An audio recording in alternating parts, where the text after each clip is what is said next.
So question for the group, how do you approach daytime exteriors, I guess lighting, predominantly daytime exteriors, and how do you work with the sun and sun position? It's when you're into your mid shots and your close-ups that it's really going to be critical where the sun is and what it's doing at what state it is. So you want to design the shot to end up so that ideally they're backlit and you can have some soft bounce coming around. Where you start it is you've got a bit more flexibility. So if you're starting way back and introducing the set and then coming in and working through, it's where you end up that's the important bit. There's one thing that I got caught out a few years ago in Glasgow. I went on a tech recce and we were looking one direction, and I said, "Oh, well, the sun's basically just tracking that way. We'll shoot that way towards the sun." Director was happy with it. One thing that I completely overlooked was the fact that the building behind me was glass. They're going to kick it back, and it was kicking the whole lot back. And I think you should always be aware of your environments, what is around you, because light is interactive, and it was an absolute nightmare. And we ended up with 2 machines with 20 bars on them, literally just getting rid of kicks. And in the end, we managed to get access to the building, and we were opening the windows like that, just to simply, and be aware of your surroundings, I think, for daytime exterior, because it completely caught me out. We spend a lot of time looking at the sky. One thing that's an obvious thing is don't ever look at the sun. I mean, we're always waiting for the sun, but I always block it out with my thumb or my wrist. I'll still look through a pan glass, and I use those polarized ones where you can knock it right down. And I'm always looking at edges of clouds, and you become a brilliant weather guru. So I've got quite good at, I use different apps which have tracking radar, like Weather Pro is probably the one I use most. And you can pretty much say in 3 minutes this cloud will clear, or in 3 minutes we will have cloud and we have to go now. And then you have all that information running in your head, and you almost have to pick a window. The worst thing is when you say, okay, we're ready now, and then everyone comes out and starts to... Yes. Yeah. We're going to shoot now. Just one. Gone. Okay, another 5 minutes. A compass is possibly the most friendly tool. I personally use a gaffer's glass as well to look at clouds. Understanding where the sun's going to be and blocking a scene, there's many different elements that go into selecting a location, but one of the things that you have to really consider is where the sun's going to be, and is it going to be front lit all day, or is it going to be backlit all day? And you have to look at your hero angles. When you're looking at a location that really is a hero set, that it's going to have a lot of screen time, you have to take all of these things into consideration, really. There are apps you could get now which will tell you where the sun is at any particular time of day. That's something we never had when I was starting out, but that's very useful. You can actually see, if at a certain part of the day it's going to be in a certain place that you need, then you can plan the schedule and all the rest of it. The thing about weather, and I had a producer once laugh when I said this, but I said it's luck. Shooting in weather is luck. And you talk about how do you deal with the sun? Is there any sun? And if you're in England, the chances are most of the time there isn't any sun. And some days there's all sun. I did a television movie in 1976, which some of you that are old enough remember was the longest time in Britain the sun ever was continuous. 3-4 months I think it was continuous. And I had to make this thing look dull, gloomy and rainy. And every day there wasn't a single cloud in the sky. And how can I deal with it? How can I make this film look as I want to make it, given that it's now going to be sunny every single day of the shoot? It's difficult. You've got to try and put it behind people, but you can't. Even when I look at it now, it doesn't work. But, I underexposed it a bit. I put a graduated filter on the sky so it wasn't blue anymore. It was just grey, and did things like that. And that's about all I could possibly do to... And in those days, I wasn't that experienced, because that's going back to 1976. So, nowadays I'd probably do it a little better. You showed me a clip that you were teaching a masterclass. The two brothers, is Owen Wilson and Luke Wilson. And in the desert. In the desert. Yeah, in the Mojave Desert. And you shot... Every shot was essentially backlit. Yeah. The idea of the sun's always doing that and blocking your scene and your coverage, so throughout the day you always maintain a backlight. The truth of the matter is, cutting between a backlight and a front lit shot, even though it makes complete logical sense and physical sense, it doesn't make aesthetic sense, and it's actually quite jarring. Yeah, when the sun's behind your actors, it doesn't matter if it's there or there, it's still behind them, and it always looks as if it's continuous, even though it's probably shifting. If it's varying as The well. sequence that you referred to was a movie called Around the World in 80 Days. Howdy! Hey, crazy English cowboy wannabe man. How's about going and be crazy someplace else? You're blocking the damn path. Wilbur, it's him. They plotted what was going to happen, and once they plotted it, I said, can we shoot this out of sequence? Does it bother anybody? Does it bother the actors? And they were very willing to do whatever we wanted, so that was, you know, good to have. So we shot everything that the camera was going to point in that direction, and then worked our way like very slowly around to where the sun set around in that direction. And it all worked terribly well. And what it did do is actually we shot it very quickly. That was the amazing thing. We actually got through it a lot quicker. And one of the actors actually made a comment on that. She said, geez, you don't hang around on this movie, do you? So that worked out quite well. I think the hardest thing is lack of predictability. I think if it's consistent, I just want consistency. Yeah. If it's sunny, I want it to stay sunny. If it's cloudy, I want it to stay cloudy.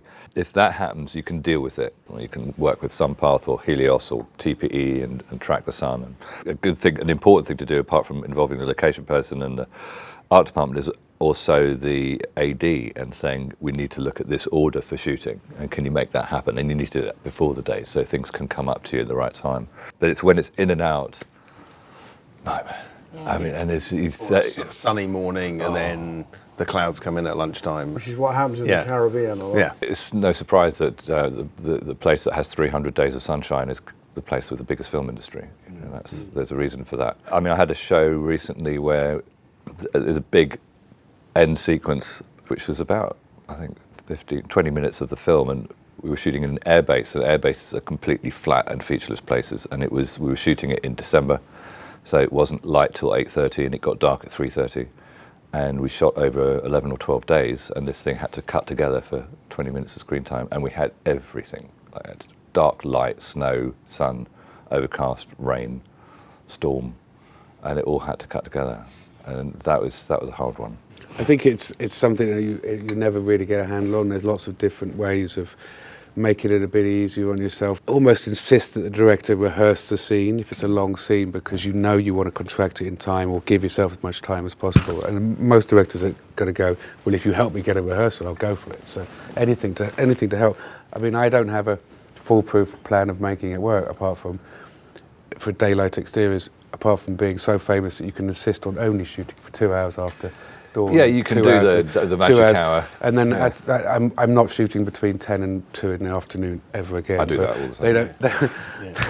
I haven't quite got that far yet. Yeah. I mean, certainly never in had ways in the desert you can insist on that because it's just dangerous. You just can't do it. You can only shoot in the morning and the evening. Yeah, that's true. Yeah. But it also depends on the country you're in, because if you're battling sun, it's complex, and you need 20 by 40 by silks. And then you need the infrastructure to bring those through, and you need a grip crew and a rigging crew who can put that up. I was filming in the desert in Cape Town, and you could ask for 40 by 40 in a strong wind, and they'll put a 40 by 40, and they've got sand anchors, and they're so good at rigging they know how to do it, yeah. If you ask for an 8 by 8 in England, they go, oh no, I'll lose off my guy standing on stands, and it's like, please, really? So it also depends on the country you're in.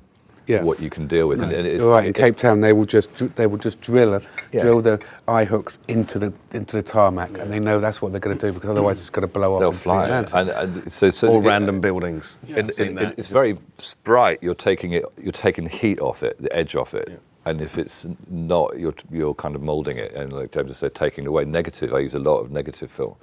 Best thing on a big exterior is a telehandler with a 20 by 20 on that you can drive around and just block out half the sun. And trying to take flat top light is pretty ugly. Trying to take that off people is useful when you're into close-ups. On a wide, there's not a lot you can do, but on a closer shot, you can come in.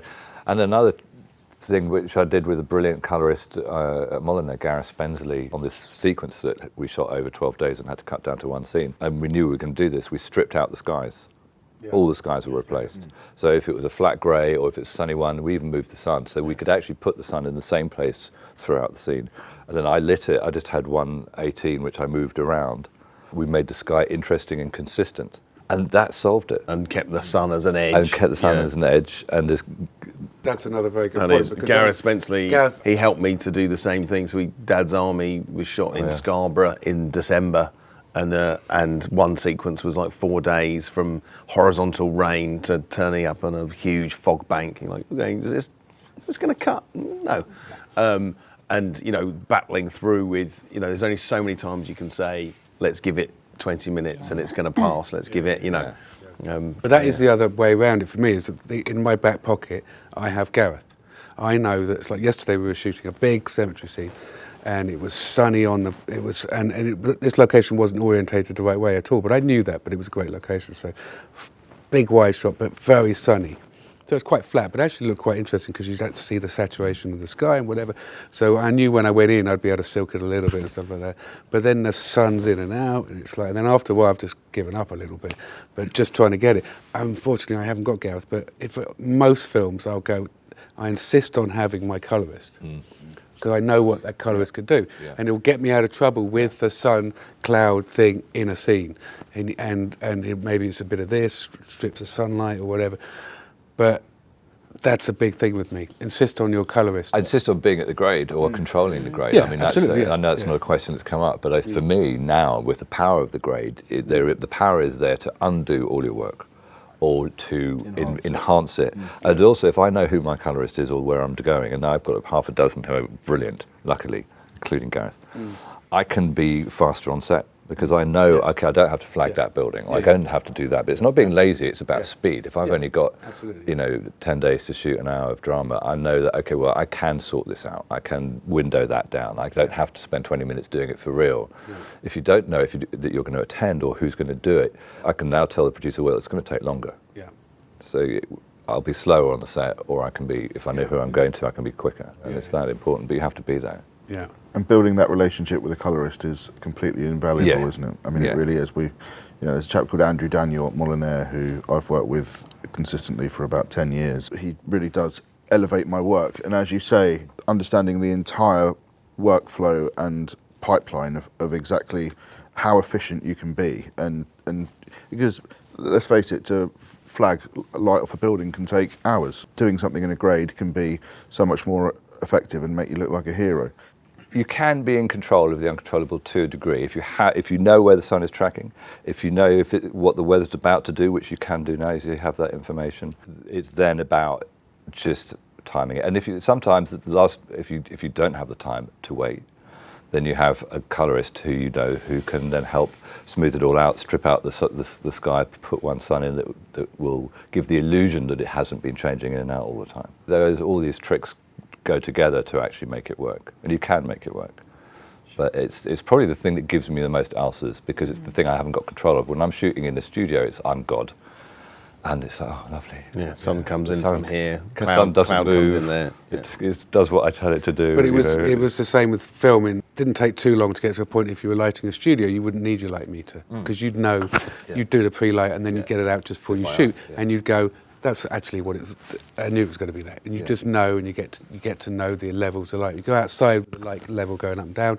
You had to have your light, I did anyway. I had to have my light meter because I couldn't tell that it had gone up. And you've got four cameras running. You need to be able to give them a stop. And the easiest way is to have a light meter, and you can just